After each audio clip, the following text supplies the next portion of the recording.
আচ্ছা, ঠিক আছে। আশা করি সবাই শুনতে পাচ্ছ এবং দেখতে পাচ্ছ আমার স্ক্রিন। ঠিক আছে, তাহলে আজকে আমরা ভৌত রসায়ন ২ এর প্রথম অধ্যায় দেখব আর কি, যে থার্মোডাইনামিক্স সম্পর্কে।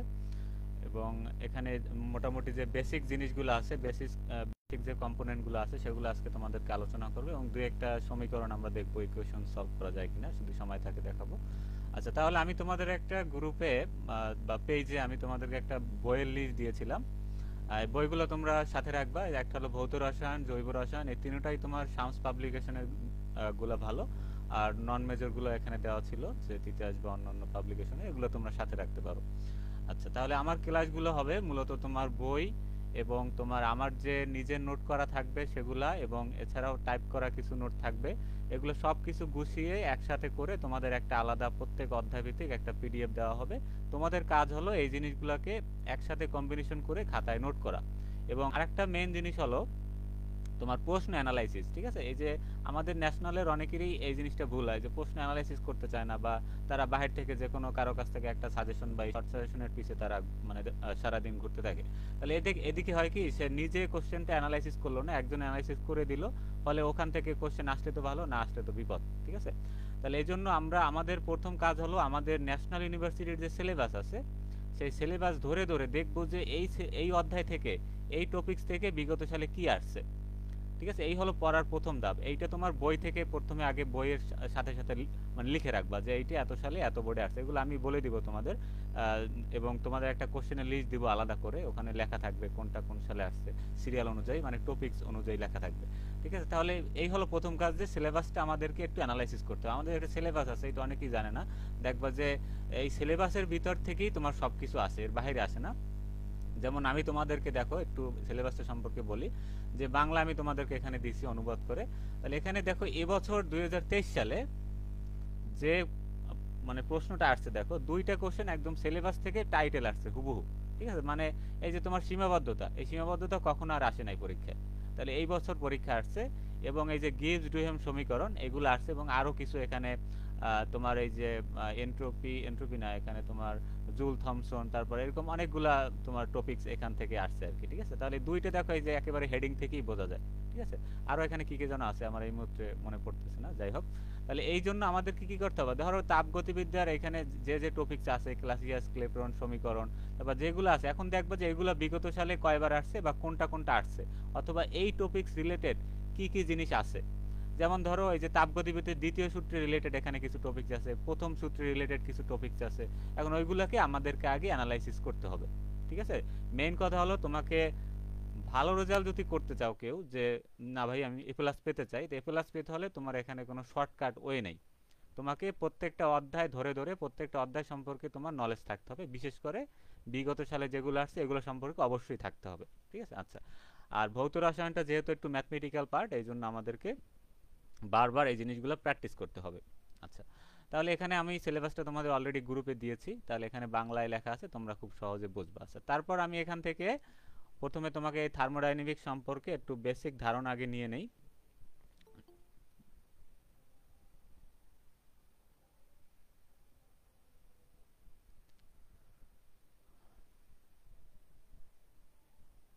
আচ্ছা, এটা আমি তোমাদেরকে একটু সংক্ষেপে দেখাই আগে, বই থেকে না পড়ে একটু বিস্তারিত এখানে দেখাই আমরা।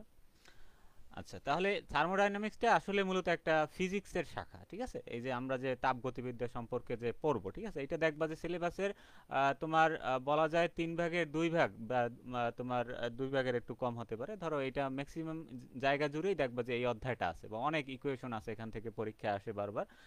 তাহলে এটা মূলত একটা ফিজিক্সের টার্ম। তাহলে ফিজিক্সের টার্মটাই আমরা জানি যে রসায়নের সাথে ফিজিক্সের সম্পর্ক আছে, রসায়নের সাথে বায়োলজির সম্পর্ক আছে। তাহলে এই সম্পর্কগুলো কেন, কারণ রসায়নে এমন এমন জিনিস আছে, যেমন আমরা যদি কোনো বিক্রিয়ার অবস্থা জানতে চাই, বা ওইটা ওখানে পদার্থের অবস্থাটা কীরকম চেঞ্জ হচ্ছে, ওখানে তাপের পরিবর্তন হচ্ছে কি হচ্ছে না, শক্তির আদান প্রদান হচ্ছে কি হচ্ছে না, ঠিক আছে, এই জিনিসগুলো জানতে হলে আমাদেরকে এই থার্মোডাইনামিক সম্পর্কে তোমার ধারণা রাখতে হবে। যে কোনো একটা বিক্রিয়া, ওখানে তাপ নির্গমন হচ্ছে নাকি তাপ শোষণ হচ্ছে, নাকি ওখানে কোনো গ্যাসের সম্প্রসারণ নাকি দ্রবণের দ্রবণীয়তা পরিবর্তন হচ্ছে, এই জিনিসগুলো সম্পর্কে আমাদের কেমিস্ট্রিতে মানে জানতে হয়। তাহলে এইগুলো জানার জন্যই মূলত আমাদের থার্মোডাইনামিক্সটা আমাদের জন্য খুবই গুরুত্বপূর্ণ, মানে কেমিস্ট্রির ভিতরে।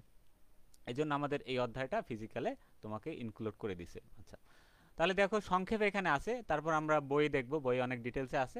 তাহলে আগে আমরা একটু সংক্ষেপে বুঝি যে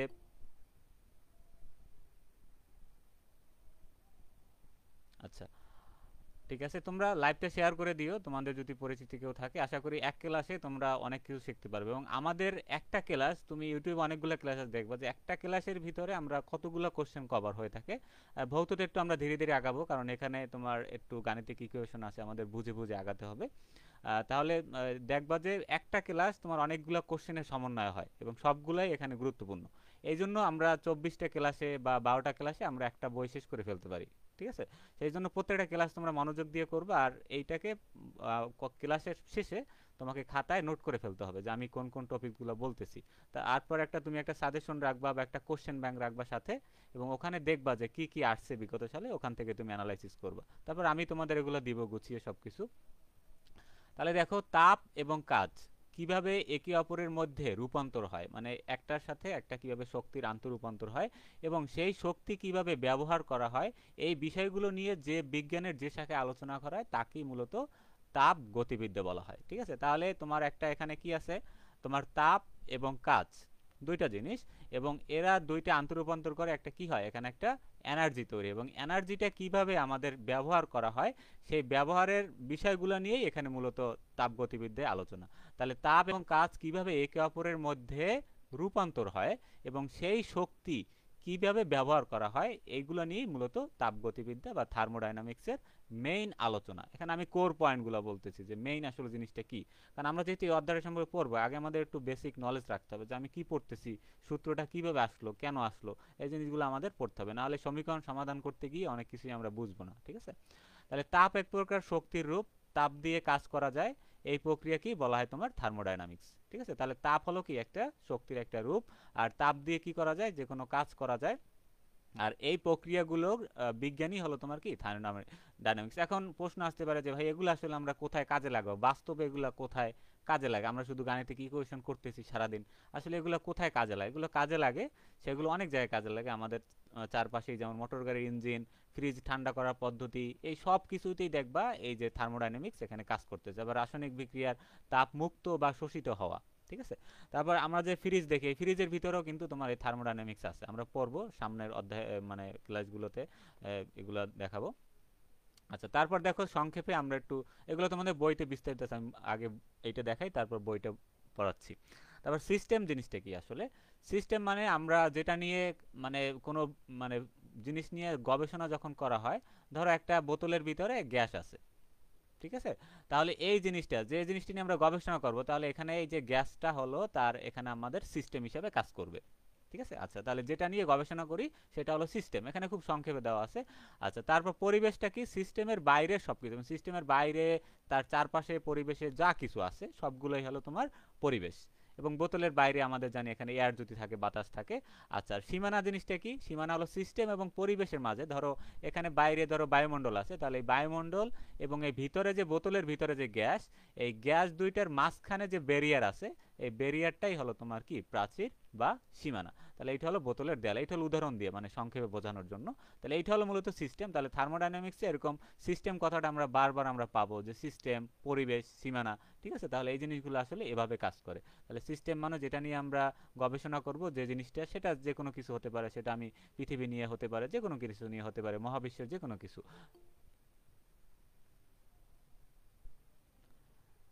তাহলে যে জিনিসটি নিয়ে আমরা গবেষণা করব সেইটা হলো তোমার কি সিস্টেম, আর যেটা আমাদের সিস্টেমের চারপাশে থাকবে সেটা হলো পরিবেশ, আর সিস্টেমের আর পরিবেশের মাঝখানে যে ব্যারিয়ারটা থাকবে সেইটা হলো তোমার কি সীমানা। ঠিক আছে, তাহলে এইটাই তোমাদের বইতে দেখবে, এখন একবার যদি বইটা পড়ো তাহলে দেখবে এই জিনিসগুলো তোমার মোটামুটি কনসেপ্ট ক্লিয়ার হয়ে গেছে। আচ্ছা, তারপর দেখি সিস্টেম আবার তিন ভাগে ভাগ করা হয়, একটা হলো তোমার মুক্ত, বদ্ধ, আর একটা হলো বিচ্ছিন্ন।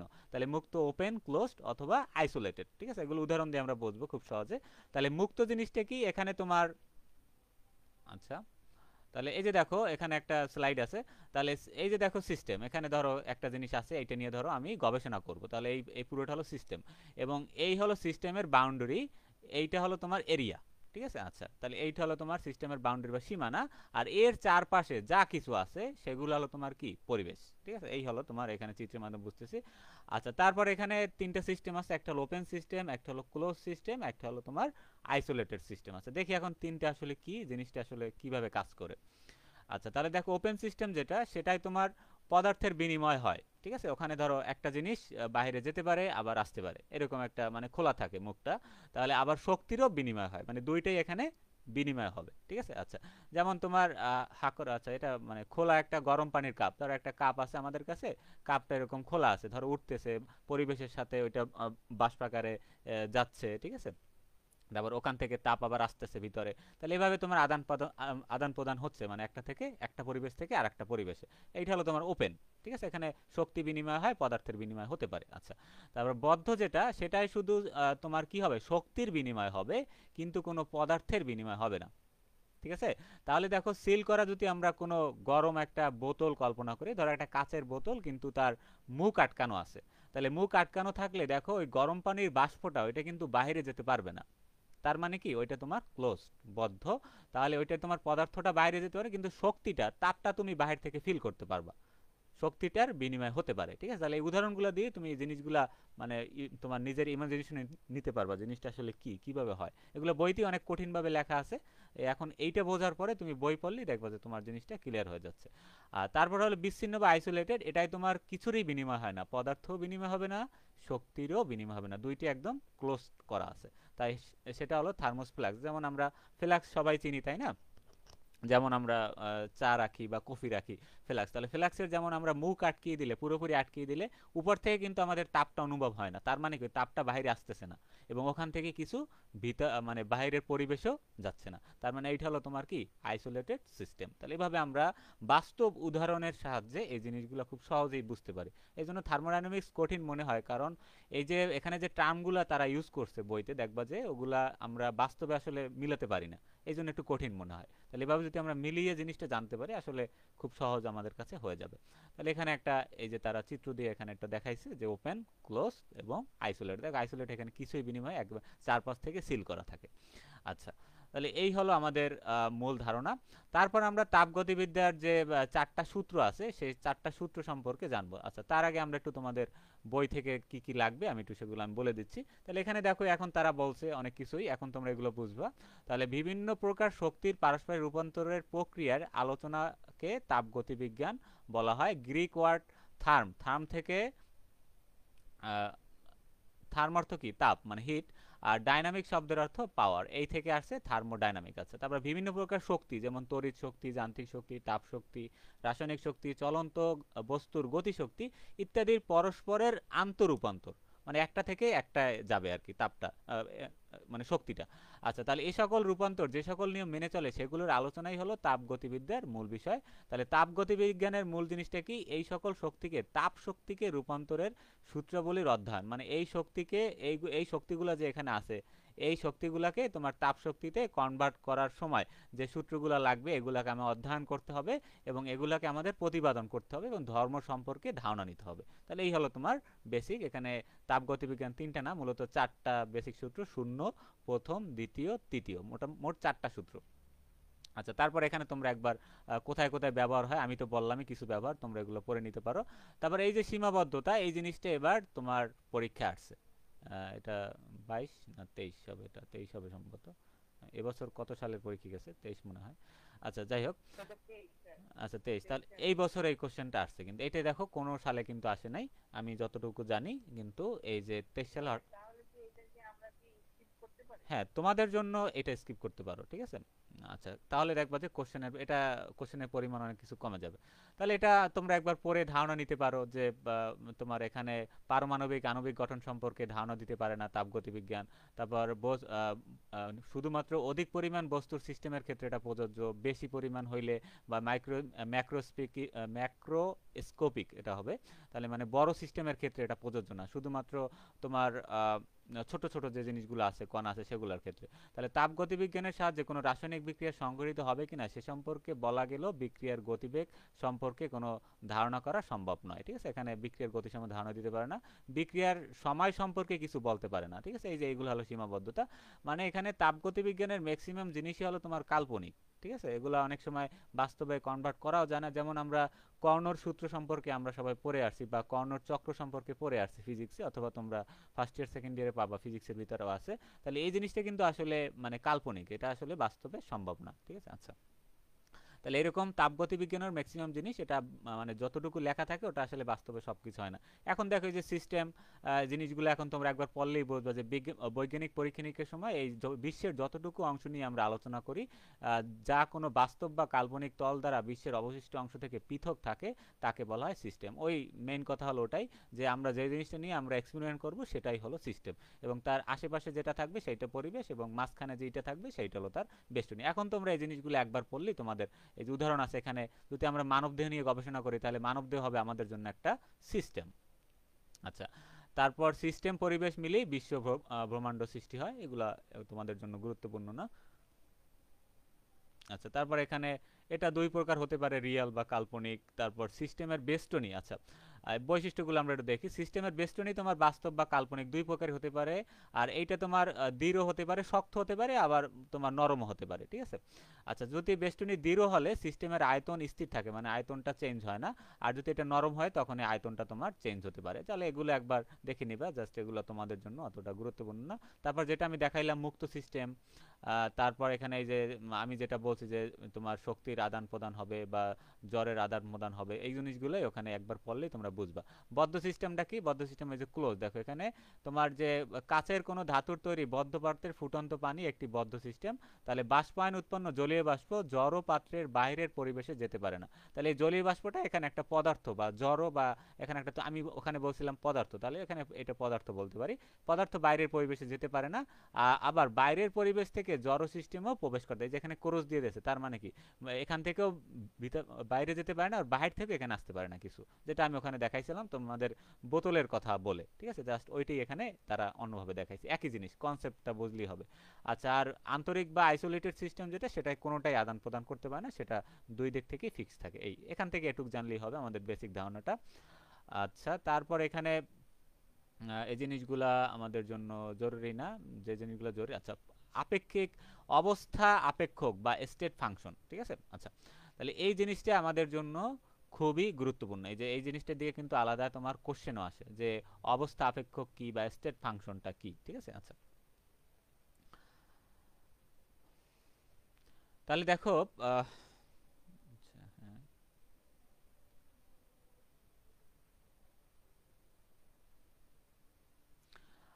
আচ্ছা, দেখো আমি একটু ধরো দেখি লাইভ কি চলতেছে। হ্যাঁ, 18 মিনিট চলতেছে অলরেডি।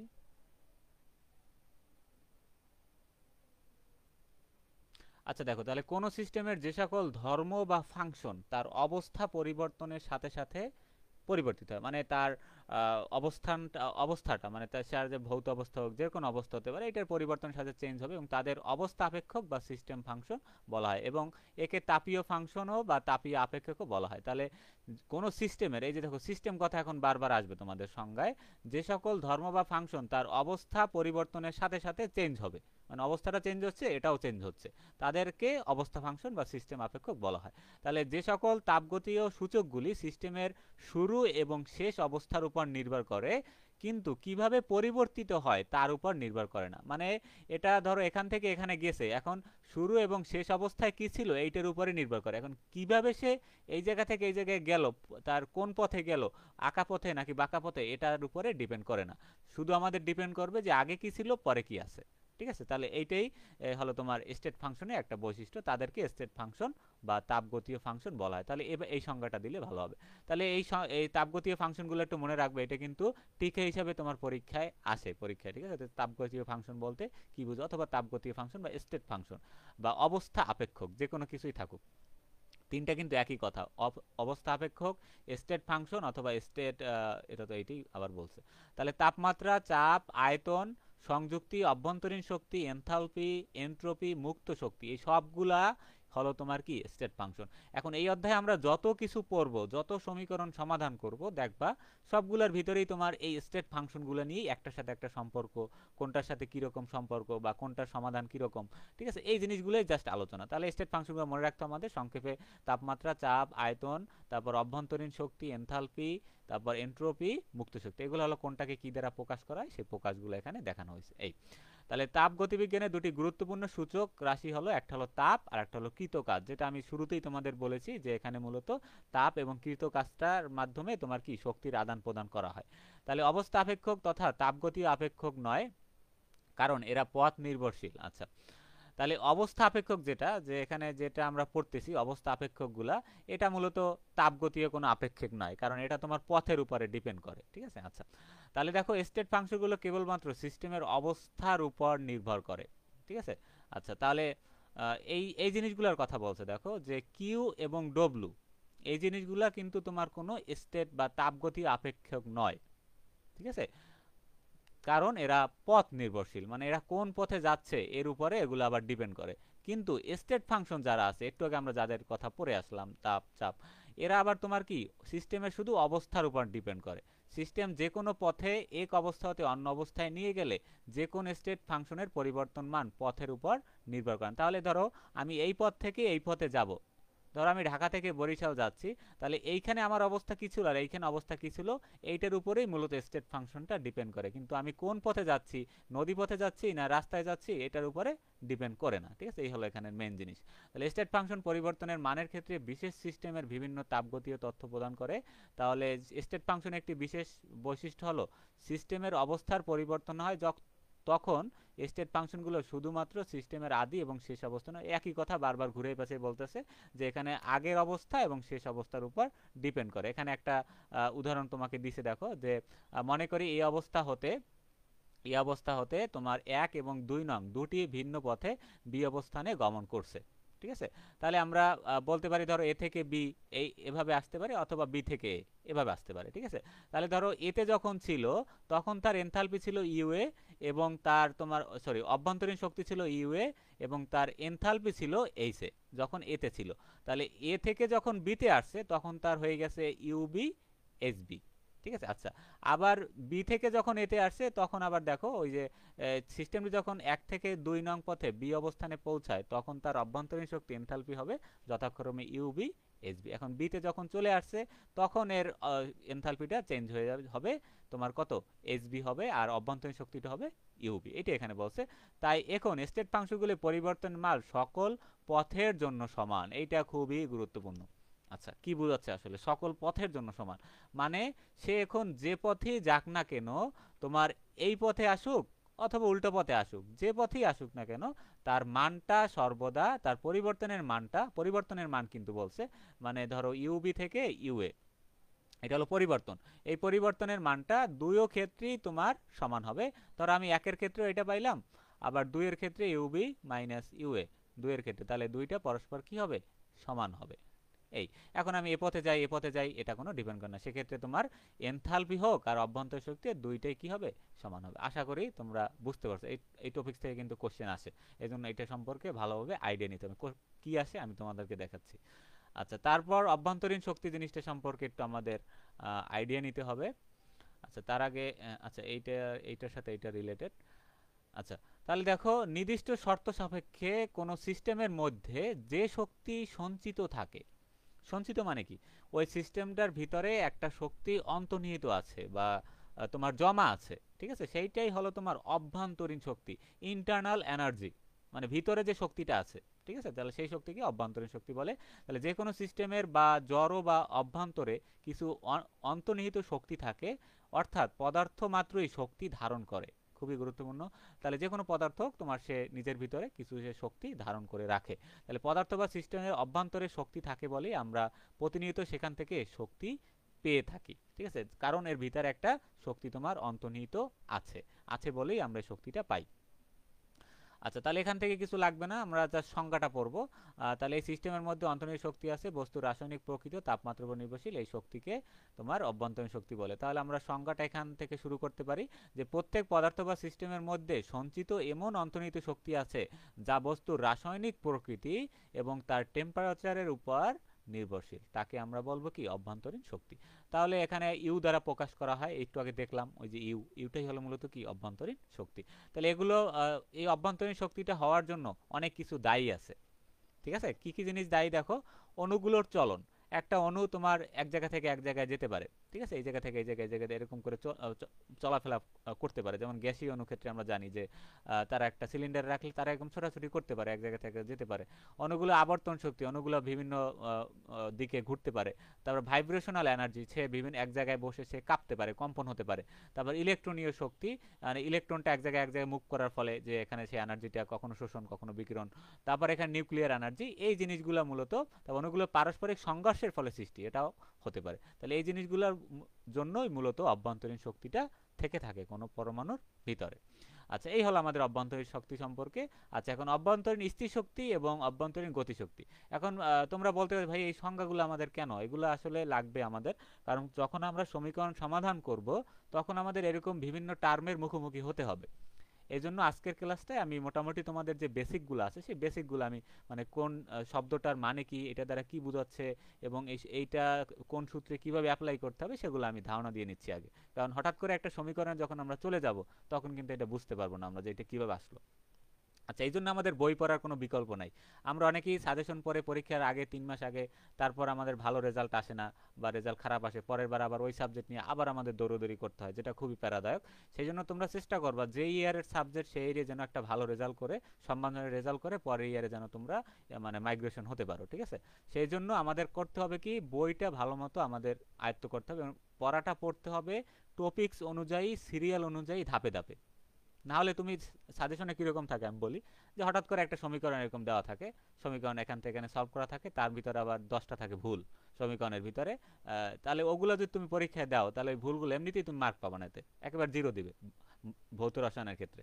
এই জন্য ভৌত রসায়নে তোমার সমীকরণ সমাধান করে প্রত্যেক লাইন, এই লাইন থেকে এই লাইন কীভাবে আসলো, বা ফিজিক্সের ক্ষেত্রে সব এই যে সমীকরণ টাইপ যেগুলো আছে, ঠিক আছে, তাহলে এগুলো আমাদের একুরেটভাবে করতে হবে আর বুঝে করতে হবে, তাহলে তুমি এগুলো এমনিতেই মনে পড়বে পরীক্ষার হলে, একটা লাইন দুইটা লাইন জানা থাকলেই। ঠিক আছে, তাহলে এই হলো ভালো রেজাল্ট করার টেকনিক, যে আগে আমাদের বইয়ের সাথে কম্বিনেশন করে বিগত সালগুলো দাগিয়ে পড়ে। এই যে আমি এখানে লিখে রাখছি যে এনইউ 2021, বা ধরো আরও যে কোনো যদি বোর্ডে আসে এরকম লিখে রাখবা। তাহলে হবে কি, বইটা যখন তুমি উল্টাবা তখন তোমার এই বোর্ডগুলো চোখে পড়বে এবং এই জিনিসগুলো তুমি ভালোভাবে পড়বা। আমি অবশ্য বলে দিব তোমাদের কোনটা কোন বোর্ডে আসছে। এই হলো পড়াশোনার সিস্টেম। আর ভৌতটা বারবার প্র্যাকটিস করতে হবে, গাণিতিক সমীকরণগুলো। এখন আমরা সমীকরণে যাইনি, যাব একটু পরেই। আচ্ছা, তাহলে আণবিক সংগঠনের জন্য বা আণবিক গঠনের জন্য যে শক্তি স্থিত থাকে, অর্থাৎ আন্তঃআণবিক আকর্ষণ বা বিকর্ষণজনিত শক্তি হলো অভ্যন্তরীণ স্থিতি শক্তি। আন্তঃআণবিক আকর্ষণ মানে কি, ধরো একটা অণুর সাথে আর একটা অণুর যে আকর্ষণ সেটা কি বলা হয় কি আন্তঃআণবিক আকর্ষণ, অথবা একটা অণুর সাথে একটা অণুর যে বিকর্ষণ সেটাকে বলা হয় আন্তঃআণবিক বিকর্ষণ। এইটাই হলো মূল, এই বিকর্ষণের যে শক্তি থাকে এই শক্তিটাই মূলত হলো অভ্যন্তরীণ স্থিতি শক্তি। তারপর আছে একটা অভ্যন্তরীণ গতিশক্তি, দুইটা কিন্তু আলাদা, একটা স্থিতি একটা গতি। তাহলে সিস্টেমের অণু, পরমাণু এবং আয়ন এবং ইলেকট্রন সমূহ গতিজনিত কারণে সৃষ্ট অভ্যন্তরীণ শক্তিকে ওই সিস্টেমের অভ্যন্তরীণ গতি। এখন সিস্টেমের ভিতরে যে অণুগুলো থাকবে, যে পরমাণু থাকবে, বা যে আয়নগুলো থাকবে, যে ইলেকট্রনগুলো থাকবে, তারা আবার যে এক জায়গা থেকে এক জায়গায় মুভ করবে, ছোটাছুটি করবে, দৌড়দৌড়ি করবে। তাহলে এর ফলে তোমার যে শক্তিগুলো সৃষ্টি হবে সেই শক্তিই হলো মূলত অভ্যন্তরীণ গতিশক্তি। অভ্যন্তরীণ মানে কি, ভিতরে ভিতরে যে শক্তিটা নিহিত সেটা। আচ্ছা, তারপর দেখো এই প্রশ্নটা আসছে পরীক্ষায়, যে অভ্যন্তরীণ শক্তি একটি স্টেট ফাংশন বা অবস্থা নির্ভরক আপেক্ষক, এটা কিন্তু পরীক্ষায় আসছে। তাহলে এইটা আমাদের খুব সংক্ষেপে। এখন অনেকের আবার, আমি বলি, অনেকের আবার সমস্যা হয় যে এই যে সমীকরণের আগে অনেক বাংলা লেখা থাকে, এগুলো মনে থাকে না, যে ভাইয়া সমীকরণ ভালো পারি কিন্তু বাংলা লেখা মনে থাকতেছে না। তাহলে তোমাদের ক্ষেত্রে পরামর্শ হলো তোমরা সমীকরণটাই যা শুরু থেকে মনে রাখার ট্রাই করবা, বাংলা লেখা 1-2 লাইন পারলে দিবা সমীকরণটা শুরুতে। কারণ বাংলা লেখা না লিখলে তোমার মার্ক কাটবে না, বা মার্ক 1-2 বা কম দিতে পারে, মোটামুটি দেয় না ভৌততে। তাহলে মেইন হলো তোমার সমীকরণটা তুমি শুরু থেকে শেষ পর্যন্ত সঠিকভাবে যেতে পারছো কিনা, এটি হলো মূল জিনিস। কিন্তু আমাদের বাংলাটা কেন পড়তে হবে, কারণ এই জিনিসটা সম্পর্কে ধারণা নেওয়ার জন্য। ঠিক আছে, আচ্ছা। তাহলে অভ্যন্তরীণ শক্তি একটা স্টেট ফাংশন, আগে আমরা ওইটা সম্পর্কে বলে নিব যে এটা একটা আপেক্ষক বেষ্টনী, একটু আগে আমরা পড়ে আসছি, ইউ দ্বারা প্রকাশ করা হয়, এগুলো একটু শুরুতে বলে নিবা। তারপর এখানে উদাহরণ আছে কার্বন ডাইঅক্সাইড, এগুলো দরকার নাই, যে বিভিন্ন উৎস থেকে কার্বন ডাইঅক্সাইড এবং এর প্রতি ক্ষেত্রে দেখা যায় প্রমাণ তাপমাত্রা ও চাপে 1 মোল কার্বন ডাইঅক্সাইডের মধ্যে নির্দিষ্ট পরিমাণ শক্তি থাকে। এখন একটা উদাহরণ দিয়ে বলছে যে কার্বন ডাইঅক্সাইডের তোমার নির্দিষ্ট 1 মোলের ভিতরে তোমার কিছু পরিমাণ শক্তি ভিতরে থাকে। তাহলে এই ঘটনা থেকে বোঝা যায় পদার্থের অভ্যন্তরীণ শক্তির অবস্থার উপর নির্ভর করে, কিন্তু পদার্থটি কিভাবে ওই অবস্থায় পৌঁছালো তার উপর নির্ভর করে। যে কথা আমি বারবার বলতেছি এতক্ষণ ধরে, যে এটা কিভাবে আসলো এটা আমাদের জানার দরকার নেই, সে কিভাবে তার যে অবস্থাটা সেইটার উপর ডিপেন্ড করে। আচ্ছা, তাহলে এখানে এত কিছু লাগবে না, তাহলে মনে করি থেকে শুরু করবো, এখান থেকে তোমরা শুরু করবে যে মনে করি, ঠিক আছে। আগে পারলে স্টেট ফাংশন সম্পর্কে একটু বলে নিবা, যে অভ্যন্তরীণ স্টেট ফাংশন এটুক বলে নিবা, এটুক বলার পরে তুমি এই মনে করি থেকে শুরু করবা। আচ্ছা, তাহলে এভাবে তুমি খাতায় নোট করবা জিনিসটা, তাহলে দেখবা যে তোমার পড়ার ভয় অর্ধেক কমে যাবে। তাহলে মনে করি কোনো রুদ্ধ সিস্টেম মানে আবদ্ধ বদ্ধ সিস্টেমে আই পথে মানে এখানে এই পথটাকে বোঝাচ্ছে, এই দিক থেকে এদিকে আই পথে এ অবস্থা হতে বি অবস্থা, ওই একটু আগে যে আমরা টার্মটা পড়লাম ওই টার্মটা এখানে এখানে মূলত ওইটা মূলত অভ্যন্তরীণ শক্তি এবং এনথালপি দুইটা নিয়েই আলোচনা ছিল। এখানে শুধু আমাদের অভ্যন্তরীণ শক্তির নিয়ে আলোচনা করতে হবে, মূলত ওইটাই এখানে জাস্ট একটু আলাদাভাবে দিতে হবে, এখানে আর এনথালপির কথা বলে নাই। ওখানে আমরা দুইটা সম্পর্কে আলোচনা করেছিলাম, তাহলে ওই জিনিসটা এখানে দেখো।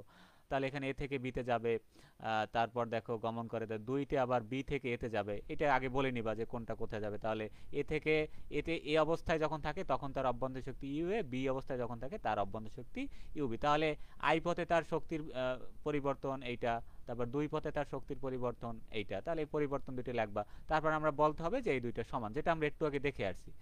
তারপর এই পদ্ধতিতে, আচ্ছা তাহলে এখানে কিছু লেখা আছে, আমি বলি যে এক অভ্যন্তরীণ শক্তি পরিবর্তন দুই অভ্যন্তরীণ পরিবর্তন অপেক্ষা বেশি হয়, তাহলে রুদ্ধ সিস্টেমটি এ হতে বি অবস্থাতে এবং বি হতে এ অবস্থাতে প্রত্যাবর্তনের ফলে কিছু শক্তি সৃষ্টি হয়। আচ্ছা, এখন বলছে যদি একটা একটার থেকে বেশি হয় আবার, ঠিক আছে, যে এইখানে যেতে একটা শক্তি লাগলো সেটা এইখানে আসতে কিছু একটু বেশি হয়ে গেছে, সেক্ষেত্রে কি হবে, এই যে প্রত্যাবর্তনের ফলে কিছু শক্তি সৃষ্টি হবে, আচ্ছা পুনরায় যাওয়ার ফলে, এবং এই পদ্ধতি যদি বারবার হয় তখন অবিচ্ছিন্নভাবে শক্তি উৎপন্ন হবে, মানে তার কোনো লিমিট থাকবে না, শক্তিটা তৈরি হতেই থাকবে। কিন্তু এটা একান্তভাবে তাপগতিবিজ্ঞানের প্রথম সূত্রের পরিপন্থী আছে। এখন আমাদের আবার তাপগতিবিজ্ঞানের প্রথম সূত্র সম্পর্কে জানতে হবে, ঠিক আছে, কারণ একটা টপিক্সের সাথে একটা টপিক্স তোমার রিলেটেড, ঠিক আছে। এই যে তাহলে দেখো আমাদের ওই যে আগে একটু আগে যে সমাধানটা করলাম ওইটি এখানে করবা, যে এই দুইটা পরস্পর সমান পদ যেটাই আসুক তাদের পরিবর্তন অভ্যন্তরীণ শক্তির পরিবর্তন পরস্পর সমান হয়। আচ্ছা, তাহলে আশা করি তোমরা বুঝতে পারতেছো, খুব সহজভাবে এখানে বলা আছে। আচ্ছা, এখন একটু নিচে কি আছে দেখি। তাহলে তাহলে সুতরাং এই সিস্টেমের এই অবস্থাতে বি অবস্থায় দুই বা ততোধিক পথে গমন করলেও সমপরিমাণ অভ্যন্তরীণ শক্তির পরিবর্তন ঘটবে। এখন তুমি যে পথেই আসো না কেন এখানে তোমার শক্তির পরিবর্তনটা সবসময় সেমই হবে, ঠিক আছে। তাহলে ওই যে আমরা এই যে দেখো ইউবি মাইনাস ইউএ এভাবে করে আমরা লিখতে পারি। আচ্ছা,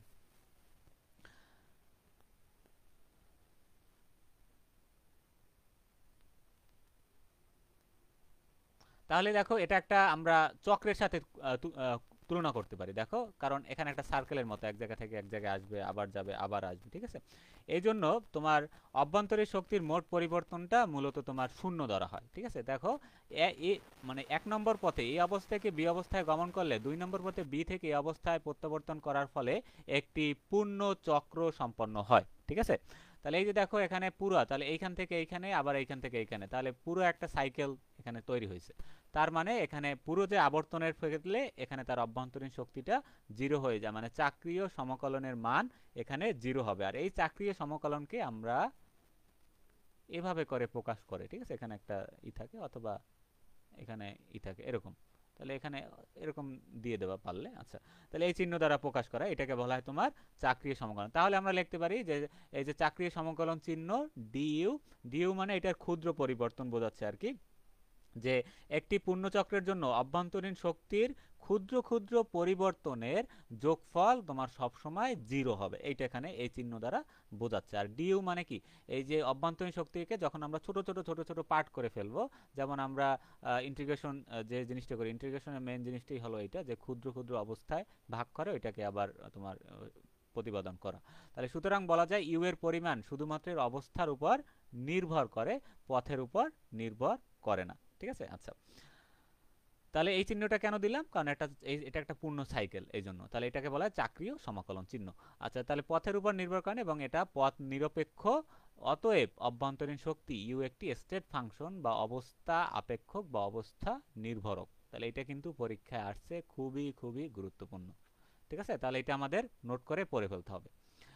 আচ্ছা, তারপর এখানে এইটার বৈশিষ্ট্যটা আমাদের ভালো মতো জানতে হবে। তাহলে এটা আবার আমি একটু ব্যাখ্যা সহ তোমাদেরকে দিচ্ছি। ওখানে আবার আচ্ছা, দেখি একটু আমার সাউন্ডটা কি সব ঠিকঠাক আছে? আচ্ছা, ঠিক আছে না? আচ্ছা, ফেসবুকে তো কারো কোনো কমেন্ট আছে কিনা দেখি একটু।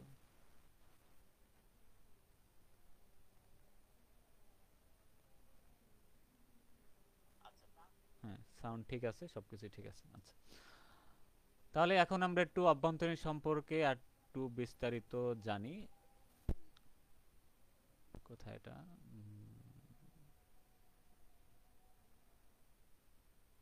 আচ্ছা, এগুলো এখন তুমি একবার পড়লেই বুঝে যাবে। আমি যে এতক্ষণ যে কথাগুলো বললাম এগুলাই, এটা হলো, এই জিনিসটা হলো এক্সট্রা, মানে এটা হলো ব্যাখ্যা, আর এটা হলো এই লাইনটার যে মেইন সারমর্ম। এখানে সবকিছু গুরুত্বপূর্ণ। এখানে হলো আমি এটা ব্যাখ্যা দেওয়ার কারণ হলো এখানে কিছু তোমার সমীকরণ আছে। এই সমীকরণটা, এই দুইটা পয়েন্ট আমাদের জন্য গুরুত্বপূর্ণ, এই যে 8 এবং 9, এইটা আমাদের ভালোভাবে বুঝতে হবে।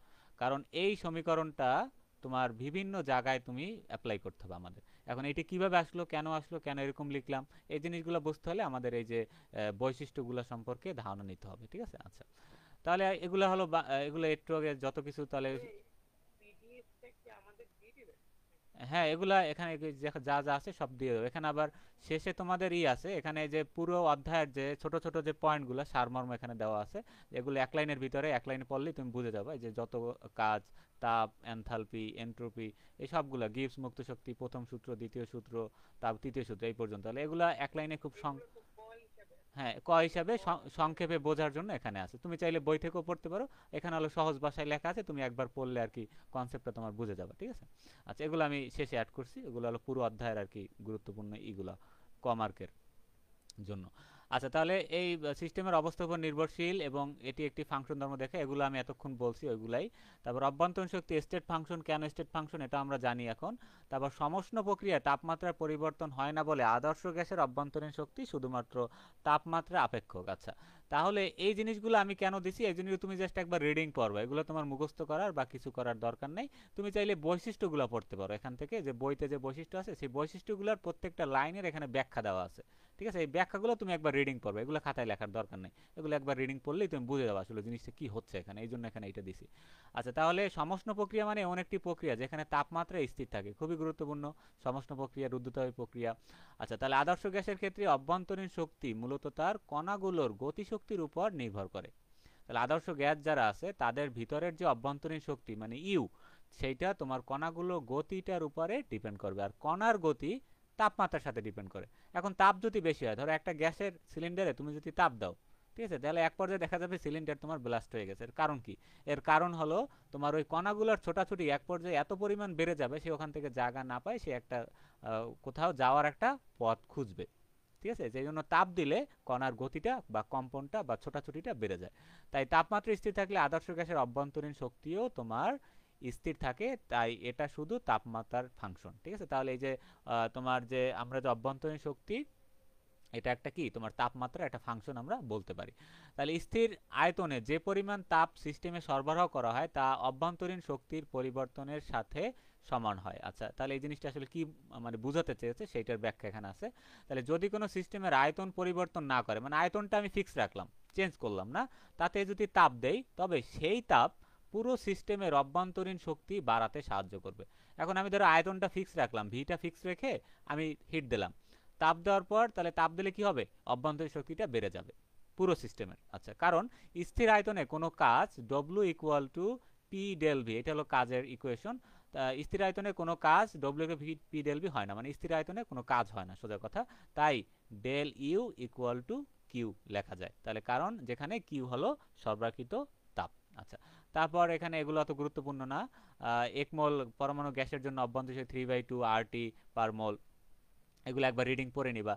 তারপর অভ্যন্তরীণ শক্তি শূন্য ধরা হয়, স্থায়ী অবস্থার জন্য অভ্যন্তরীণ শক্তি শূন্য ধরা হয়, ঠিক আছে। আচ্ছা, তাহলে এটা মানে রেফারেন্স পয়েন্ট হিসেবে ব্যবহার করা হয়। আচ্ছা, মেন যে জিনিসগুলো এখানে 7, 8, 9 এই তিনটা টার্ম তোমাকে ভালোভাবে বুঝতে হবে, ঠিক আছে। আচ্ছা দেখো, তাহলে অভ্যন্তরীণ শক্তিকে গাণিতিক ব্যাপকলন বা ডিফারেন্সিয়েট যদি আমরা করি, তাহলে এর ক্ষুদ্র পরিবর্তন ডিউ। এখন ডিউটা তো আমরা সবাই লেখছি, বা তোমরা ক্যালকুলেশনে করছো অনেক, ডিউ বা ইউভির সূত্র পড়ছো, গাণিতিক সমাধান করছো, কিন্তু এই জিনিসটা হলো তোমার আসলে ক্ষুদ্র পরিবর্তনের জন্য ইউটাকে আমরা ডিউ লিখবো সবসময়, ঠিক আছে। একে বলা হয় এক্সাক্ট ডিফারেন্সিয়াল, ঠিক আছে। আচ্ছা, এর মানে হলো অভ্যন্তরীণ শক্তির পরিবর্তন সম্পূর্ণরূপে সিস্টেমের অবস্থার পরিবর্তনের উপর নির্ভরশীল, পথের উপর। যেই কথা বারবার বলতেছি আমরা, যে পথের উপরে নয়, পথের উপরে নয়, শুধুমাত্র তার অবস্থার উপর নির্ভরশীল। তাহলে স্টেট ফাংশনের জন্য এটি একটি গাণিতিক বৈশিষ্ট্য। আচ্ছা, তাহলে স্টেট ফাংশনের ক্ষেত্রে আমরা যদি ডিউ ধরি তখন ওইটা হবে এক্সাক্ট ডিফারেন্সিয়াল। আচ্ছা, তারপর দেখো রুদ্ধ সিস্টেমে ইউ হলো পিভিটি এর মধ্যে দুটি স্বাধীন চলকের ফাংশন। এটা কি বোঝাচ্ছে? তোমাদের বইতে শুধু এক লাইন লেখা আছে। এখন এই লাইনটা আসলে কি? এই লাইনটার ভিতরে অনেক কিছু লুকানো আছে, ঠিক আছে। সেই জিনিসগুলো এখানে তোমার ব্যাখ্যা আকারে দেওয়া আছে, জাস্ট তুমি পড়লে ওই লাইনটা তোমার ভালো মনে থাকবে বা বুঝতে পারবা। তাহলে রুদ্ধ সিস্টেম মানে হলো একটি সিস্টেম যেখানে ভর স্থির থাকে। আচ্ছা, তাহলে এই ধরনের সিস্টেমে চাপ, আয়তন, তাপমাত্রা একে অপরের সাথে সম্পর্কিত। তাহলে রুদ্ধ সিস্টেমে এই যে পি ভি টি, এরা একটার সাথে একটা মানে সম্পর্কিত, রিলেশন আছে একটার সাথে। তাহলে আদর্শ গ্যাসে তোমার পিভি ইকুয়াল টু এনআরটি সূত্র আমরা জানি। তাই অভ্যন্তরীণ শক্তিকে এই তিন চলকের দুটি স্বাধীন চলকের ফাংশন হিসাবে প্রকাশ করা হয়। তাহলে অভ্যন্তরীণ শক্তিগুলোকে দেখো, এই যে শক্তি অভ্যন্তরীণ যে চলকগুলো আছে, সরি ওই অভ্যন্তরীণ যে শক্তির যে চলকগুলো আছে পিভিটি, তাহলে এইগুলোকে দুটি স্বাধীন চলকের ফাংশন হিসাবে, এই যে দেখো U equal to F of function P V, এরকম করে প্রকাশ করে। এখন সেটা হতে পারে হয় পিভি এর সম্পর্ক, অথবা ভিটি এর সম্পর্ক, অথবা টিপি এর সম্পর্ক, যে কোনো দুইটা হতে পারে, ঠিক আছে। তাহলে তিনটি চলকের যে কোনো দুটি স্বাধীন চলকের ফাংশন হিসাবে প্রকাশ করা, এটা গুরুত্বপূর্ণ। তাহলে দেখবা যে অভ্যন্তরীণ শক্তিগুলোকে এরকম দুইটা চলকের এরকম ফাংশন হিসাবে সব জায়গায় আমরা সমীকরণ যখনই সমাধান করব, দেখবা যে এরকম দুইটা চলকের স্বাধীন চলকের ফাংশন হিসাবে এরকম লেখা থাকবে। এখন কেন লেখা থাকবে, কেন, কি জন্য, কোথা থেকে এটা আসলো, সেইটার ব্যাখ্যা হলো তোমার এই বৈশিষ্ট্যের ভিতরে আছে। তারপর যে গুরুত্বপূর্ণ যে সমীকরণটা, যেটা আমরা গাণিতিক সমীকরণ করতে গেলে ম্যাক্সিমাম জায়গায় তুমি এই জিনিসটা ফেস করবা বা এই সূত্রটা ফেস করবা। তাহলে এটা সূত্রের মতোই আমরা মনে রাখবো, কিন্তু এটা কিভাবে আসলো এটা একটু আমাদের জেনে রাখতে হবে। তাহলে এটা কিন্তু খুবই গুরুত্বপূর্ণ, আমি বলতেছি তোমাদের বারবার। আচ্ছা, হ্যাঁ ঠিক আছে, আমাদের ক্লাস লিমিট মনে হয় 1 ঘন্টা। আচ্ছা, তাহলে দেখো এই সূত্রটা এরকম, ডিউ ইকুয়াল টু, আচ্ছা, D U equal to del U by del P, তারপর ভি এ মানে আয়তন স্থির, DP plus del U by del V, আর এখানে চাপ স্থির ইন্টু ডিভি, ঠিক আছে। আচ্ছা, এখানে হলো মূলত আমরা যে ম্যাথমেটিক্যালে যে আমরা ইন্টিগ্রেশন ক্যালকুলাসে আমরা যে ইউভির সূত্র অ্যাপ্লাই করছি, যে একটাকে স্থির রেখে আর একটার সমকলন করা, ঠিক আছে, জাস্ট এখানেও সেম প্রসেসে এখানে করছে। তাহলে দেখো এখানে যদি অভ্যন্তর শক্তি পি এবং আয়তন ভি একটি ফাংশন হয়, তাহলে একটা পি এবং ভি দুটি ফাংশন হয়, এবং এটা কিন্তু যে কোনো কারো ক্ষেত্রে এই সূত্রটা অ্যাপ্লাই হতে পারে। পিভি এর ক্ষেত্রে হতে পারে, ভিটি এর ক্ষেত্রে হতে পারে, পিটি এর ক্ষেত্রে হতে পারে, জাস্ট তখন তোমার এই জিনিসগুলো চেঞ্জ হবে, ঠিক আছে। তখন কিন্তু তোমার এখানে পি এর জায়গায় একটা আসবে, ভি এর জায়গায় একটা আসবে, জাস্ট এই মানগুলো চেঞ্জ হবে, ঠিক আছে। বাকি সব কিন্তু এখানে মানে সূত্রের স্ট্রাকচার সবকিছু সেম থাকবে। আসলে এটা কিভাবে সাজাবো আমি দেখাই। তাহলে তবে অভ্যন্তরীণ শক্তির ক্ষুদ্র পরিবর্তন ডিউ, তাহলে ডিউটাকে আমরা কি বলবো, ক্ষুদ্র পরিবর্তন বলবো। একে আংশিক ব্যাপকলন, তাহলে এই প্রসেসটাকে বলা হয় আংশিক ব্যাপকলনের মাধ্যমে প্রকাশ করা যায়। তাহলে del U by del P, অথবা এটাকে ডিউ দ্বারা অনেক সময় প্রকাশ করে ডিউ বাই ডিপি। ভি মানে হলো স্থির আয়তনে, ভি মানে কি, এখানে ভি নিচে লেখা মানে কি, এই এখানে আয়তনটা স্থির আছে, চাপের সাথে অভ্যন্তরীণ শক্তির পরিবর্তনের হার, চাপের সাথে অভ্যন্তরীণ শক্তির যে পরিবর্তন হয়, দেখো কার সাথে এখানে আমরা ভাগ করে কার নিচে কি লিখছি, পি লিখছি, মানে চাপের সাথে অভ্যন্তরীণ শক্তির পরিবর্তনের হার, এবং এখানে কি স্থির, তোমার আয়তনটা স্থির। খুবই গুরুত্বপূর্ণ দেখো, তাহলে চাপের সাথে অভ্যন্তরীণ পরিবর্তনের হারটাকে আমরা এভাবে প্রকাশ করছি। আচ্ছা, তারপর এবং ডিউ বাই ডিবি অথবা del U by del B, P মানে এখানে চাপ স্থির, চাপ স্থির রেখে আমরা তোমার আয়তনের সাথে অভ্যন্তরীণ শক্তির পরিবর্তনের হার, এই যেটা। আচ্ছা, এখন এই চিহ্নগুলো এটা, এবং ডিপি ডিভি হলো যথাক্রমে চাপ ও আয়তনের ক্ষুদ্র পরিবর্তন। আর এই যে এখানে ইনটু দিয়ে আমরা যে ডিপি ডিভি লিখছি, এইটা হলো মূলত চাপ এবং আয়তনের ক্ষুদ্র পরিবর্তন। তাহলে মূলত এইটাকেই আমরা যখন ক্ষুদ্র আকারে লিখবো, এই যে স্টেট ফাংশনটাকে বা অভ্যন্তরীণ শক্তিটাকে, তখন এটা এরকম দুইটা পার্টে ভাগ হয়ে যাবে। ঠিক আছে, তাহলে এইটা তোমরা একবার এখান থেকে পড়ে সূত্রটা মনে রাখবা, বারবার এটা লিখবা খাতায়। ঠিক আছে, এটা অনেক জায়গায় আমাদের কাজে লাগবে। আচ্ছা, তারপর আমরা একটু এখন একটু আমরা যাই তাপগতিবিজ্ঞানের সূত্রগুলো সম্পর্কে একটু আইডিয়া নিয়ে আসি আগে।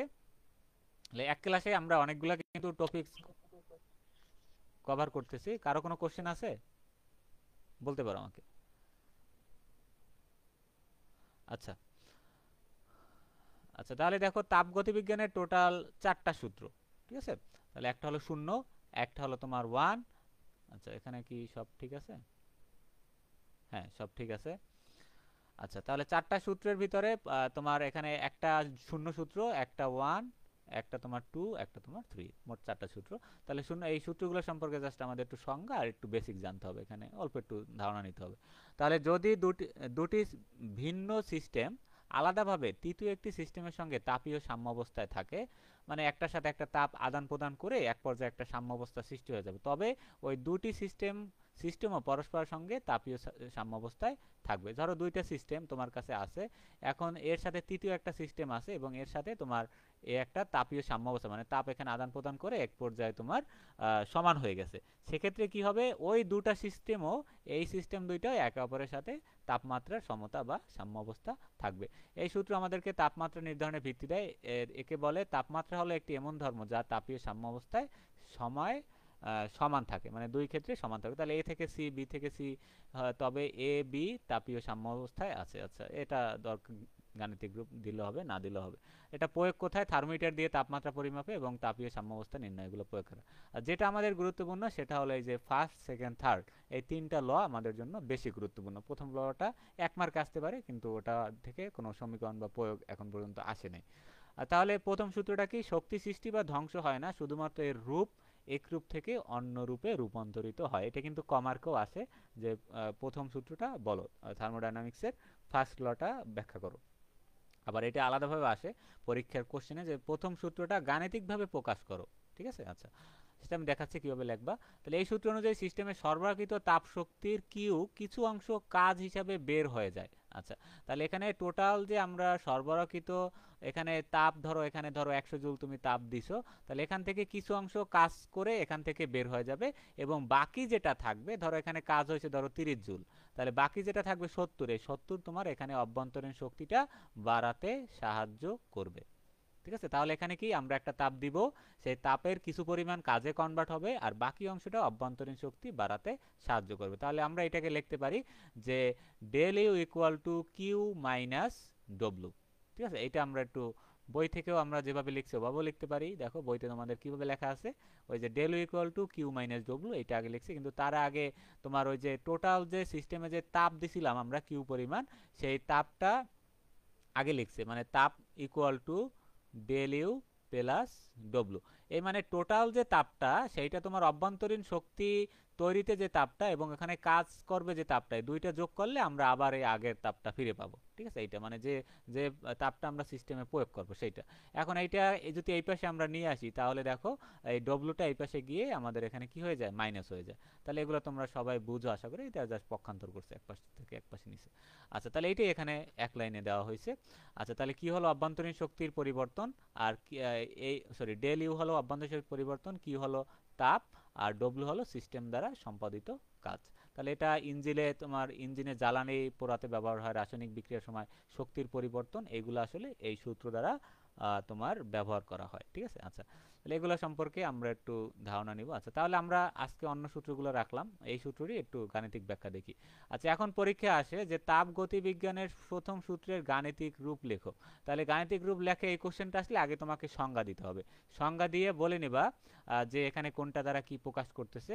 তারপর তুমি আগে সূত্রটা লিখবে, যে সূত্রটা এক লাইনে লিখতে পারো, অথবা বইতে যেরকম লেখা আছে যে Q equal to del U plus W, এভাবে লিখে পরে আবার del U equal to Q minus W, এই 2 লাইন লিখতে পারো চাইলে। তাহলে এটা হলো তাপগতিবিদ্যার সূত্রের মৌলিক গাণিতিক রূপ। ঠিক আছে, মানে বেসিক গাণিতিক রূপ। আচ্ছা, তারপর এখানে দেখো ডেল ইউ দ্বারা আসলে কি বোঝাচ্ছে, অভ্যন্তরীণ শক্তির পরিবর্তন। এখন এই ইকুয়েশনগুলো তোমরা চাইলে না দিলেও হবে, এটা যা বোঝাচ্ছে যখন ডেল ইউ এর মানটা জিরোর থেকে বড় হবে তখন আমরা বুঝবো যে সিস্টেমটা গরম হচ্ছে। এগুলো বইতে সব লেখা আছে, এখানে যা সংক্ষেপে ফ্লো চার্ট আকারে তোমাদের বোঝার জন্য দেওয়া হয়েছে। তারপর ডেল ইউ যখন জিরো থেকে যখন ডেল ইউ এর মানটা কম হবে তখন আমরা সিস্টেম ঠান্ডা। তাহলে কিউ মানে কি, সিস্টেমে প্রবেশ করা তাপ, এবং কিউ এর মানটা যদি জিরোর থেকে বেশি হয় তখন এটা তাপ ঢোকে, মানে হিট ইজ অ্যাবজর্ব, মানে তাপটা শোষণ করবে। আর যদি কিউ এর মানটা জিরোর থেকে কম হয় তখন মানে এখান থেকে তাপ রিলিজ হচ্ছে বা তাপ বের হয়ে যাচ্ছে। এগুলো হলো বেসিক কনসেপ্টগুলো, এগুলো না দিলে হবে, জাস্ট তুমি ডব্লু দ্বারা কি বোঝায়, কিউ দ্বারা কি বোঝায় এগুলো দিলে হবে, আর কেউ পারলে এগুলো দিয়ে দেবা। আচ্ছা, এখন এইটাকে আবার সম্পূর্ণ এভাবে প্রকাশ করা যায়, তাহলে del U equal to Q minus P del B. এই সমীকরণগুলো কিন্তু আমাদের সামনে অনেক জায়গায় কাজে লাগবে।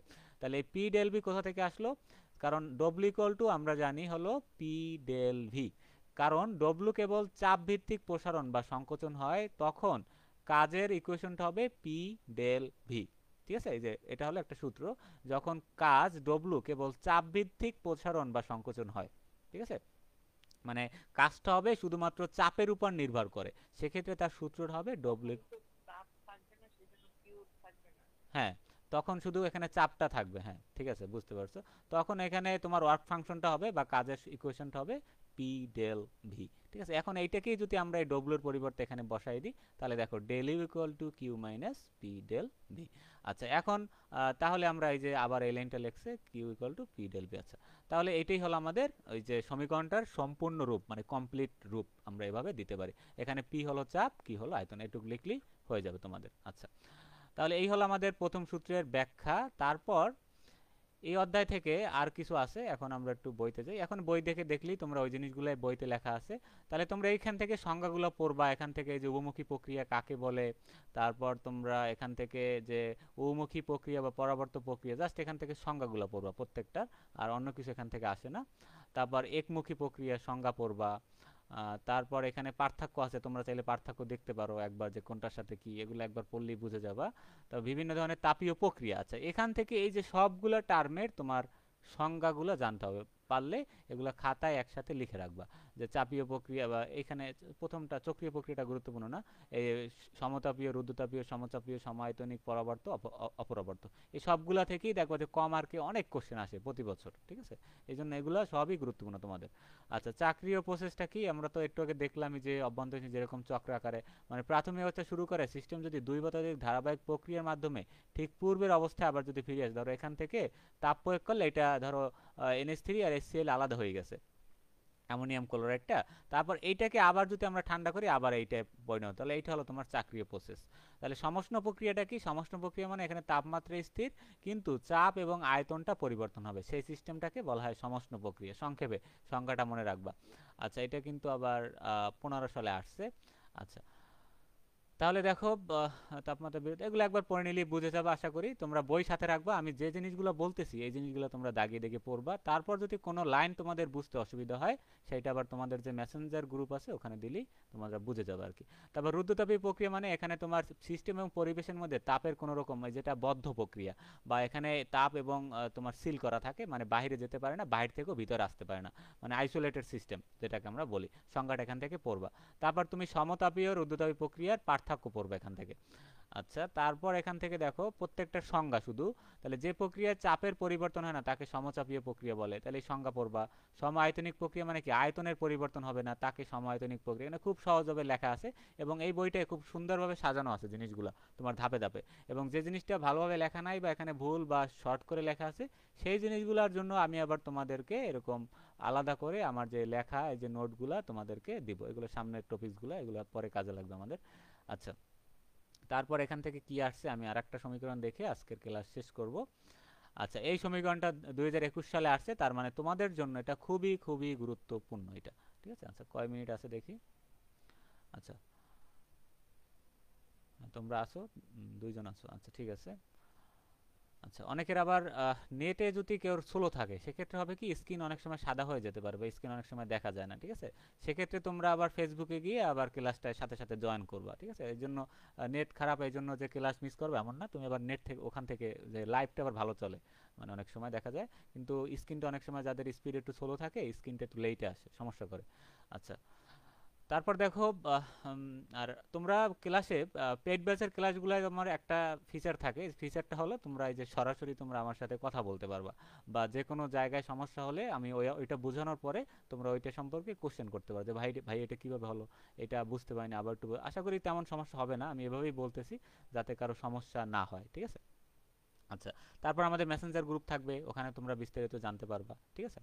আচ্ছা, তাহলে আমাদের কোর্স সম্পর্কে তোমাদের তো বললামই। যারা আজকে ফেসবুকে লাইভ দেখতেছো, তোমরা এখান থেকে আমরা অলরেডি আমাদের পেজে এরকম অনেক বিজ্ঞাপন দেওয়া হয়েছে, দেখবা যে অলরেডি সেকেন্ড ইয়ারের ব্যাচ সম্পর্কে অ্যানাউন্সমেন্ট হয়েছে এবং গ্রুপ খোলা হয়েছে। এখানে মূলত আমার টার্গেট হলো ভৌত এবং জৈব রসায়নটা, আমি already fourth year, first year, third year ওদের কঠিন কঠিন যে সাবজেক্টগুলো ম্যাক্সিমামগুলোই আমি 24টা ক্লাসের ভিতরে আমি শেষ করতে পারছি আলহামদুলিল্লাহ। তাহলে তোমাদেরও চেষ্টা করব। তারপর এক্সট্রা যদি লাগে সেটা আমি তোমাদের জন্য ফ্রি নেব, সেটার জন্য তোমাদের আর কোনো ফি দিতে হবে না, ঠিক আছে? তাহলে তোমাদের ফি দিতে হবে টোটাল পার মান্থ 750 টাকা করে। সেক্ষেত্রে 12টা ক্লাস হলে তোমাদেরকে ফিটা দিতে হবে। সেক্ষেত্রে 12টা ক্লাস আমি 2 মাস। আসলে পেইড ব্যাচে একটু মানে ফিক্স করাই থাকে। এখন যাদের একটু সমস্যা তারা চাইলে তুমি টাকাটা একটু মানে আগে 50%, তারপর পরের মাসে এটার সাথে এক্সট্রা যোগ করে দিতে পারো, এই ফিচার আছে বা সুবিধা আছে, এটা সমস্যা নাই। তুমি যদি ক্লাস করতে আগ্রহী হও, টাকা ওটা কোনো ব্যাপার না, ওটা তুমি ধীরে ধীরেও দিতে পারবা, ঠিক আছে? ওটা সমস্যা না। আচ্ছা, তারপর জৈব রসায়নের ক্ষেত্রেও 24টা ক্লাসে যদি তোমরা আর কি আগ্রহী হও সেক্ষেত্রে শুরু করবো, না হলে শুরু করবো না। সেক্ষেত্রেও তোমার 24টা ক্লাসে আমি এটা শেষ করার ট্রাই করবো, কারণ এখানে তো স্টুডেন্ট কম থাকবে, কারণ এখানে তো বলা আছে, দেখো এখানে সিট কম। কারণ কি, তোমার এখানে 20 জন যদি হয়, 20 জনের আমার পরীক্ষা নিতে হবে, 20 জনে আমার খাতা দেখতে হবে। এই জন্য এখানে সিট কম থাকে, ওই কয়জন নিয়েই আর কি 1 বছর মানে পুরো ক্লাসটা বা টপিক্সটা আগানো হয়। তারপর যখন এগুলো রেকর্ড হয়ে যাবে, এগুলো আবার কোর্স আকারে ওদের ইয়ারের জন্য আবার আলাদাভাবে এক্সট্রা কিছু ক্লাস যোগ হবে। এই এখানে কোনো কারচুপির কিছু বা এরকম কিছু নাই, সব কিছু এখানে খোলামেলাই বলা আছে। তোমরা এখানে দেখলেই বুঝতে পারবা। এখানে প্রত্যেক ক্লাসের পিডিএফ থাকবে। তারপর এই যে প্রত্যেকটা আমি সমাধান করিয়ে দেবো অবশ্যই। তারপর সাপ্তাহিক এক্সাম বলতে তোমরা যে ধরো একটা অধ্যায় শেষ করবো আমরা, অধ্যায় শেষ করার পরে ও অধ্যায় বেশ তোমাকে পরীক্ষা হবে। সেটা 30 মার্কের হয়, মূলত সাপ্তাহিক এক্সামগুলো 30 মার্কের হয়। এটা অলরেডি আগের যে পেড ব্যাচগুলো আছে first year, third year, fourth year, ওদের আমি অলরেডি চলতেছে ওদের পরীক্ষা এরকম প্রতি সপ্তাহে বা 1-2 সপ্তাহ পরে। তারপর পুরো অধ্যায়টা কমপ্লিট হয়ে যাওয়ার পর তোমাদের একটা কি নেব আমরা, সাবজেক্টিভ একটা ফুল মডেল টেস্ট নিব, এবং এই খাতাগুলো আমি মূল্যায়ন করে তোমাদেরকে কোথায় ভুল হচ্ছে, কোথায় আরও ইমপ্রুভ করতে হবে, এগুলো আবার নোট করে দিয়ে দেবো। দেখছো অলরেডি গ্রুপে আমি দিয়েছি থার্ড ইয়ারে একটা পরীক্ষার রেজাল্ট, আর একটা বাকি আছে, দিব কিছুদিন পরেই। তাহলে এবং ক্লাসগুলো হবে গুগল মিট, ফেসবুক লাইভ, দুইটাই সরাসরি। এবং ক্লাস শেষে তুমি ওইগুলো পেয়ে যাবা পিডিএফ, যা যা যেখান থেকে আমি পড়াচ্ছি। তারপর ডেমো ক্লাস তো আজকে হচ্ছেই। আর এই হলো কোর্স প্ল্যান মূলত। 12টা ক্লাস যখনই হোক, ধরো এই মাসে নেই, 2 মাস পরে নেই, 12টা ক্লাস হলে মূলত তোমার 1 মাস। এমন না যে মাস হয়ে গেল মানে এক ফি দিতে হবে, এমন না। জাস্ট ক্লাস হিসেবে তোমাকে ফি দিতে হবে, ঠিক আছে? এই আর কিছুই না। আচ্ছা, তারপরে যদি কারো কোশ্চেন থাকে কোনো, আর যারা ভর্তি হতে চাও আমাদের যে পেজে নাম্বার দেওয়া আছে বা ওখানে তোমার হোয়াটসঅ্যাপ নাম্বার আছে, বা ইনবক্স করলেই হয়ে যাবে, তোমাদের আমি অ্যাড করে দিব। আচ্ছা, এখন তাহলে আমরা লাস্ট একটা সমীকরণ আমি তোমাদেরকে দেখিয়ে দিচ্ছি। আচ্ছা, তাহলে মনে করি দেখো ওজনহীন ঘর্ষণযুক্ত, আমি আবারও বলতেছি যে যদি তুমি বাংলা লেখাগুলো তোমার কাছে কঠিন মনে হয় বা প্রথমের হেডিংটা কঠিন মনে হয়, তুমি চাইলে এটা স্কিপ করে সরাসরি আমরা এখান থেকে শুরু করতে পারি, যে মনে করি থেকে পিস্টনটা আঁকলে ভালো হবে আর কি।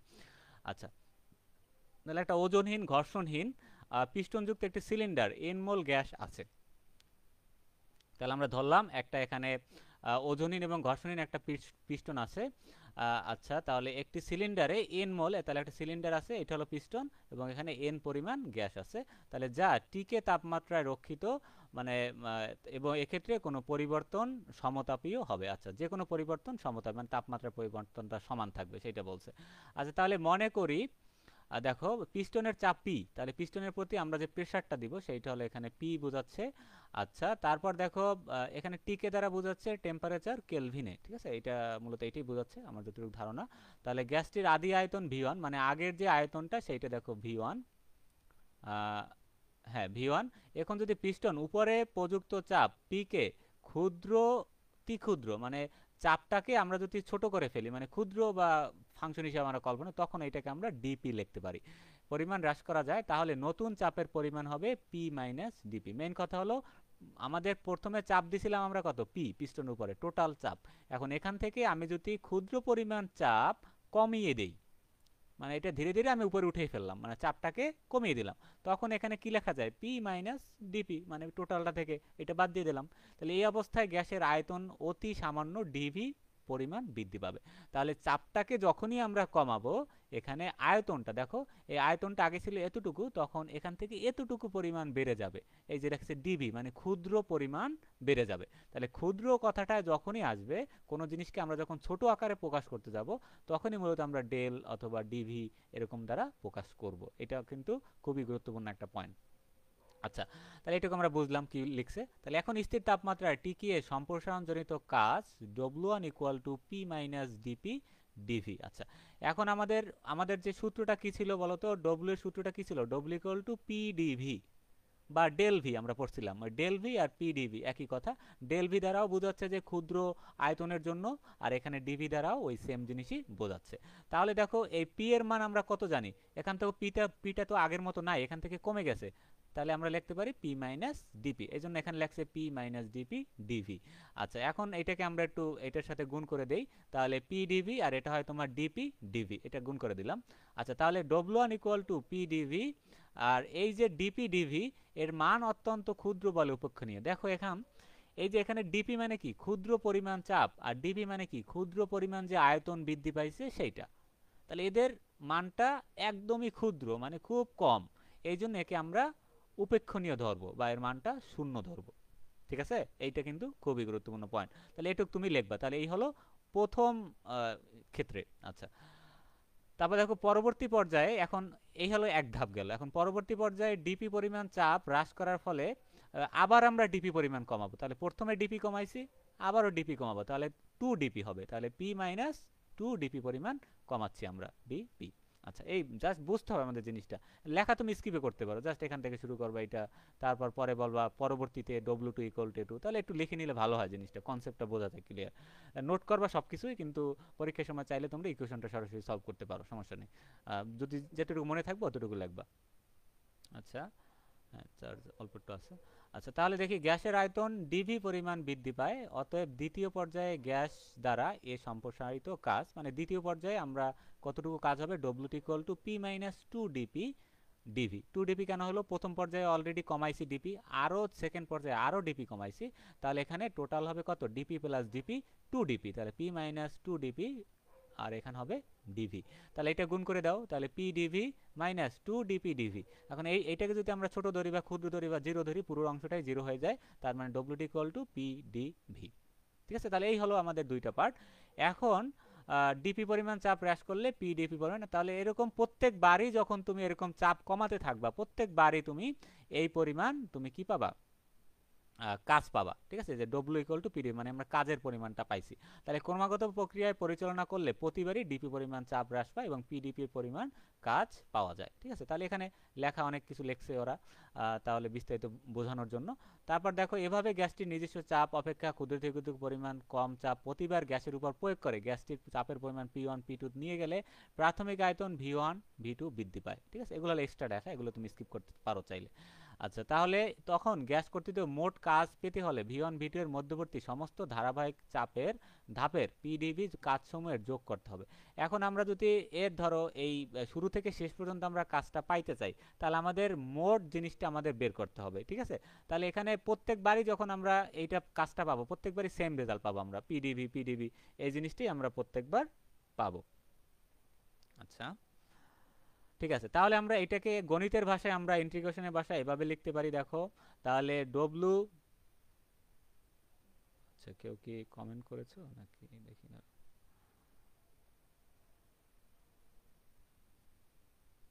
এটা কিন্তু পরীক্ষা আসছে, আমি আবারও বলতেছি তোমাদের, এটা কিন্তু তোমাদের জন্য খুবই গুরুত্বপূর্ণ।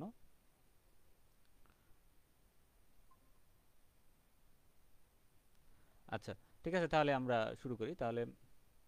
আচ্ছা, W R E V equal to W1 plus W2 plus dot dot dot W, মানে এরকম চলতে থাকবে কাজের পরিমাণটা এন সংখ্যক পর্যন্ত। ঠিক আছে, তাহলে এখানে আর ইভি দ্বারা বোঝাচ্ছে মূলত রিভার্সিবল, রিভার্সিবল বা বাংলায় একে বলতে পারি আমরা প্রত্যাবর্তী কাজ। ঠিক ঠিক আছে। আচ্ছা, তাহলে এটা তোমরা রিভার্সিবল লিখতে পারো। তাহলে প্রত্যাবর্তী কাজ হবে সকল যে ছোট ছোট যে কাজগুলো আমরা পাবো, তাহলে সকল কাজের সমষ্টি। তাহলে W1 W2 W1, এখন প্রত্যেকটার মান আমরা যদি বসাই সবগুলাই পিডিবি, তাহলে এখানে পিডিবি, এখানে পিডিবি, এরকম আরও যেগুলো বসে সবগুলো, তাহলে এগুলোকে আমরা একসাথে লিখতে পারি, সামিশন চিহ্ন দিয়ে প্রকাশ করতে পারি যে সামিশন অফ পিডিবি। আচ্ছা, তারপর দেখো এই যে এটাকে আমরা আবার যদি V1 থেকে বৃদ্ধি পেয়ে V2 হয়েছে বলে, এখানে তোমার কি বলছে এখানে, আচ্ছা এখানে একটু লেখাটা কেটে গেছে। আচ্ছা আচ্ছা, তাহলে এখানে মূলত সম্পূর্ণ প্রক্রিয়াটায় তোমার গ্যাসের আয়তন V1 থেকে বৃদ্ধি পেয়ে তোমার কি হয়েছে, V2 হয়েছে। ঠিক আছে, তাহলে যখন এরকম V1 থেকে V2 হয়, এটাকে আমরা ডিফারেনশিয়াল ইন্টিগ্রেটর যখন রূপান্তর করতে চাবো, যে ক্ষুদ্র ক্ষুদ্র কাজের সমষ্টিকে আমরা যখন সমকলনে প্রকাশ করতে যাব, তখন আমরা এর লিমিটটা দেব V1 থেকে V2 থেকে পর্যন্ত, মানে তার আয়তনটা V1 থেকে বৃদ্ধি পেয়ে V2 হয়েছে এই জন্য। আচ্ছা, তারপর এটাকে আমরা দেখো পি এর সূত্র আমরা জানি কি বলতো, এখানে আদর্শ গ্যাসের সূত্র জানি P V equal to N R T. তাহলে এখানে পি ইকুয়াল টু কি হবে, N R T by V. তাহলে এখানে দেখো পি এর মানটা বসাইছে N R T by V, আর এখানে ডিভি, এই যে ডিভি তো আগেই ছিল। আচ্ছা, তারপর দেখো পরবর্তীতে এইটাকে আমরা এই যে ইন্টিগ্রালের সামনে নিয়ে আসছি, সামনে নিয়ে আসি এইটাকে আমরা এখন মানে সমীকরণটা সমাধান করব। কারণ এটাকে সামনে নেওয়ার কারণটা কি, এটা সামনে নেওয়ার কারণ হলো এখানে এই তিনটা জিনিসই এখানে ধ্রুবক থাকবে এই সমীকরণের ক্ষেত্রে। এই জন্য মূলত এটাকে সমকলন চিহ্নের আমরা বাইরে নিয়ে আসে, তারপর ওইগুলোকে আমরা আয়তন যেটা আছে এইটাকে আমরা সমকলন করব আর কি। আচ্ছা, তাহলে এখন দেখো আমরা এটার সূত্র জানি, সবাই সূত্রগুলো পরে রাখবা, তোমাদের এইগুলো ক্যালকুলেশনও আছে।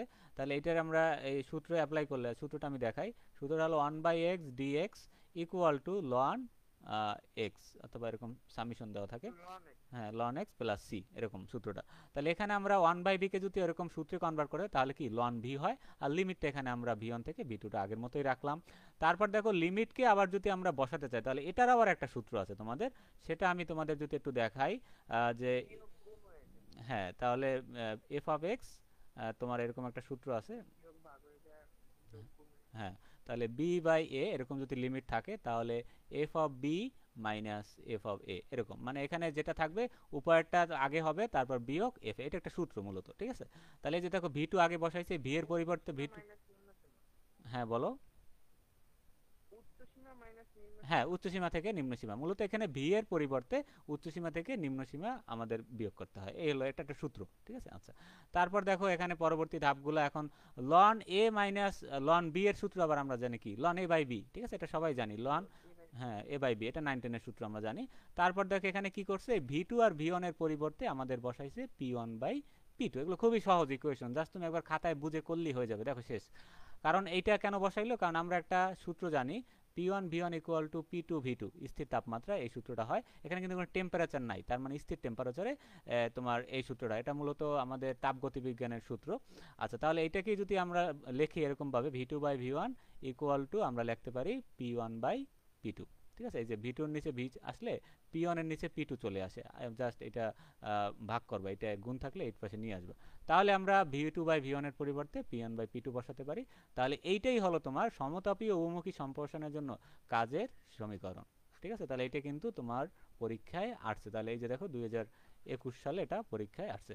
এছাড়া আমি তোমাদের প্রশ্নের লিস্ট এখনো আমার হাতে আসে না, এটা আমি দিয়ে দেবো খুব শীঘ্রই।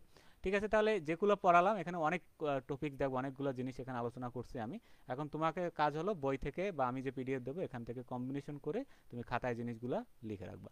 ঠিক আছে, সবাই ভালো থাকো, আজকে এ পর্যন্তই।